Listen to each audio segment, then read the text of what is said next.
থাকতে হবে। তোমার পথ চেয়ে থাকি আমি ইয়া রাসূলুল্লাহ ইয়া হাবিবাল্লাহ। কবে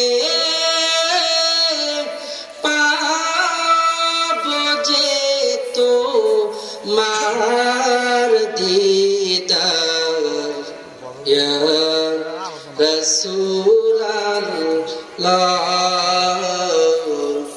ইয়া হাবিবাল্লাহ।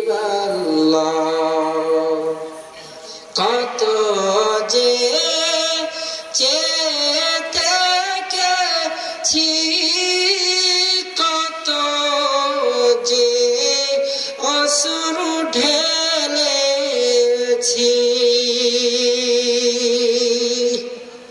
এ আশায় শুধু থেকেছি কবে পাবো যে তোমার দিদার। তোমার পথ চেয়ে থাকি আমি ইয়া রাসূলুল্লাহ ইয়া হাবিবাল্লাহ।